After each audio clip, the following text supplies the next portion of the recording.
इधर सेंटकॉम का यह दावा है कि ईरानी स्पीड बोट्स ने हॉर्मुज में अमेरिका के घातक अपाचे हेलीकॉप्टर को मार गिराया है। इस कथित हमले के जवाब में अमेरिका ने हॉर्मुज स्ट्रेट के आसपास ईरानी कोस्टल लाइन पर मौजूद IRGC के 20 ठिकानों पर हमला किया, निशाना बनाया, धुआं कर दिया। ईरान और अमेरिका के बीच 8 अप्रैल से सीजफायर जारी है।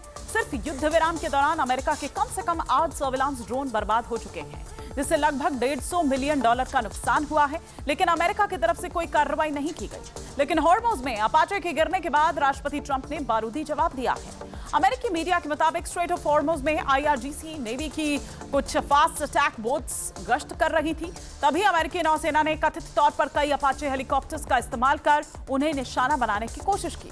जवाब में अटैक बोट्स ने पलटवार किया। ओपन सोर्स इंटेलिजेंस के मुताबिक इस हमले में 1 से ज्यादा हेलीकॉप्टर्स को निशाना बनाया गया, लेकिन एक अपाचे हिट होकर पानी में गिर गया। ईरानी स्पीड अटैक बोट्स के हमले में घायल अपाचे हेलीकॉप्टर के 2 क्रू मेंबर्स को सेंटकॉम की तरफ से भेजे गए सारोनिक USV ने बचा लिया।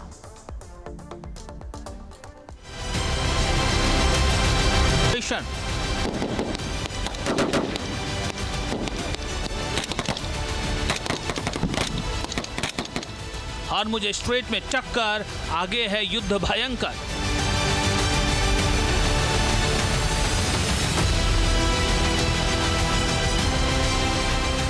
ईरान पर हमलावर ट्रंप, फिर से छिड़ गई जंग।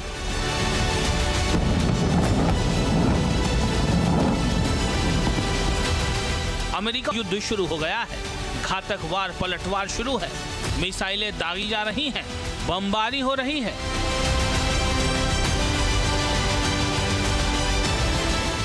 सेंटकॉम के मुताबिक हॉर्मुज में कार्गो नेविगेशन में रुकावट डालने की कोशिश कर रहे ईरानी स्पीड बोट्स को काबू करने पहुंची अपाचे हेलीकॉप्टर की यूनिट कौसर 222 मिसाइलों की जद में आ गई और एक अपाचे ढेर हो गया।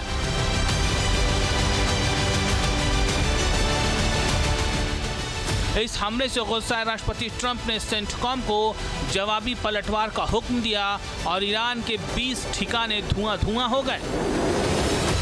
हॉर्मुज और उसके आसपास के कई इलाकों में अमेरिकी फोर्स ने सबसे भीषण स्ट्राइक की है। इनमें केशम द्वीप भी है, जहां रडार और सैन्य ठिकानों पर हमला किया गया। बंदर अब्बास में भी जोरदार ब्लास्ट हुए हैं, जहां एयर डिफेंस सिस्टम को टारगेट किया गया है। हॉर्मुज़गान प्रांत के सिरिक में अमेरिकी विमानों ने एयर स्ट्राइक की है। इसके अलावा मिनाब के तटीय इलाके भी सेंटकॉम के बारूदी हमले से दहल गए हैं। अमेरिकी स्ट्राइक से जस्क में IRGC के सैन्य ठिकानों को भारी नुकसान की खबर है। इसके अलावा बुशहर में भी अमेरिका ने घातक हमला किया है। सेंटकॉम के ताबड़तोड़ हमले से हॉर्मुज के तटीय इलाके में मौजूद IRGC के सैन्य बेस धुआं हो गए, लेकिन ईरान झुका नहीं। दावा किया जा रहा है कि अमेरिकी हमले के जवाब में IRGC ने हॉर्मुज में एक अमेरिकी MQ-9 रिपर ड्रोन को मार गिराया है।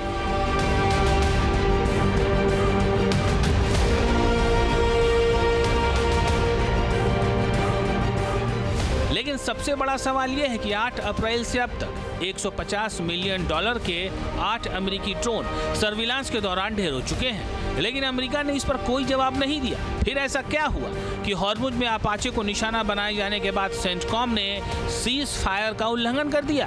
क्या ये महज संयोग है या फिर कोई प्रयोग?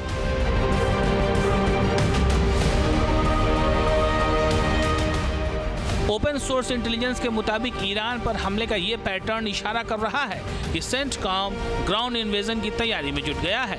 सबूत है इजराइल में गुपचुप तरीके से 82वीं एयरबोर्न डिवीजन के पैराट्रूपर्स की तैनाती। इसके साथ ही अरब सागर में तैनात amphibious assault ship USS Tripoli में मौजूद सैकड़ों कमांडो अभ्यास में जुटे हैं। ये तस्वीरें सेंटकॉम ने जारी की हैं। USS त्रिपोली पर तैनात 31वीं मरीन एक्सपेडिशनरी यूनिट के मरीन कमांडोज एरियल स्नाइपर और क्लोज एयर सपोर्ट का अभ्यास कर रहे हैं। ये ड्रिल सबूत है कि कमांडोज किसी ग्राउंड ऑपरेशन की तैयारी में जुटे हैं। बोल्ट विमान ग्राउंड सपोर्ट के साथ साथ ड्रोन और अटैक बोट्स के स्वाम हमले को भी नाकाम करने की कुव्वत रखता है। इन सारी तैयारियों से साफ है कि अगले कुछ दिनों में राष्ट्रपति ट्रंप ईरान के खिलाफ कोई बड़ा फैसला ले सकते हैं।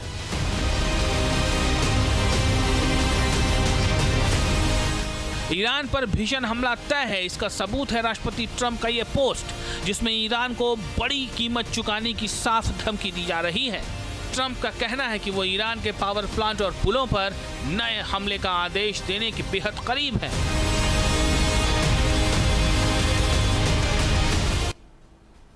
ओपन सोर्स इंटेलिजेंस की तरफ से जो दावे किए जा रहे हैं उसके मुताबिक ईरान अटैक बोट्स जो है कॉसर 222 गाइडेड मिसाइल से लैस थी और इसी मिसाइल के हमले में अमेरिका का महाबली यानी कि अपाचे हेलीकॉप्टर जो है वो ढेर हो गया। कॉसर 222 IRGC की ये multi platform guided air defence missile है। ये मुख्य रूप से समुद्र में दुश्मन के हवाई खतरों जैसे ड्रोन और क्रूज मिसाइल्स को मार गिराने के लिए ही डिजाइन की गई है। इस मिसाइल की रेंज 17 किलोमीटर बताई जाती है। ईरानी फास्ट अटैक बोट्स के साथ साथ ये ईरानी युद्धपोत जैसे अशूरा और जुल्फिकार क्लास बैटलशिप पर तैनात की जाती है। तो ये कौसर का कहर है हॉर्मुज में, जो ईरानी कौसर है, जो ये मिसाइल है और इसकी क्या जो एडवांटेजेस हैं वो हम आपको बता रहे थे। लेकिन इस बीच अमेरिकी हमलों के बीच ईरान ने फिर बंद कर दिया है हॉर्मुज। IRGC ने अमेरिका को धमकी दी है, हॉर्मुज को अमेरिका के लिए नर्क बना देंगे और अमेरिका ये कह रहा है कि ईरान गिड़गिड़ा रहा है। तो आप ये देखिए कि कितना कॉन्ट्रडिक्शन है यहाँ पर साफ तौर पर नजर आ रहा है। उधर पीछे एक सेठ भी ये कह रहे हैं कि हमारी जो रणनीति है वो काफी ज्यादा समझदारी भरी रही है, लेकिन हॉर्मुज पर नरक बनाने की बात और चेताते हुए सीधे तौर पर अमेरिका को IRGC। इस बीच बहरीन में फिर से एयर रेड सायरन बजते हुए सुनाई दे रहे हैं। लोगों को सुरक्षित जगहों पर जाने की सलाह दी है। स्थानीय लोगों से सरकार की अपील है कि किसी भी अफवाह पर ध्यान ना दें, ये बहरीन कह रहा है। लेकिन लोगों को एहतियातन सुरक्षित जगह पर आप शरण ले लें, सुरक्षित जगहों पर आप चले जाएं, ये साफ तौर पर सरकार अपील करती हुई नजर आ रही है वहां के जो भी लोकलाइट्स हैं। और ये कहा है कि किसी भी अफवाह पर ध्यान ना दिया जाए। जो सरकार कह रही है, सरकार के मैसेज का, सरकार के अलर्ट का, सरकार की तमाम उन गाइडलाइंस का वेट किया जाए, बजाय इसके कि किसी की अफवाह से माहौल बिगड़ जाए। इस बीच ईरानी हमलों पर कुवैत का बड़ा बयान सामने आया। कुवैत पर मिसाइल और ड्रोन हमले हुए हैं, हमारी जवाबी कार्रवाई जारी है। सुरक्षा एजेंसी पूरी तरह से अलर्ट पर है, ये कुवैत का कहना। तो मिसाइल और ड्रोन हमले, जिसके बाद जवाबी कार्रवाई की बात करता हुआ कुवैत, और ये कहा है कि सुरक्षा एजेंसीज जो है हमारी वो पूरी तरह से अलर्ट पर है। इस बीच ईरान पर अमेरिकी रक्षा मंत्री पीट हेगसेथ का बड़ा बयान सामने आया है। हमने युद्ध विराम का समझदारी से इस्तेमाल किया, युद्ध विराम में सैन्य योजना को मजबूत किया, टारगेट सेट को पहले से अधिक मजबूत किया गया, इंटेलिजेंस क्षमता में बड़ा सुधार किया गया। ये पीट हेगसेथ का बयान सामने आया है। समझदारी भरा कदम बता रहे हैं,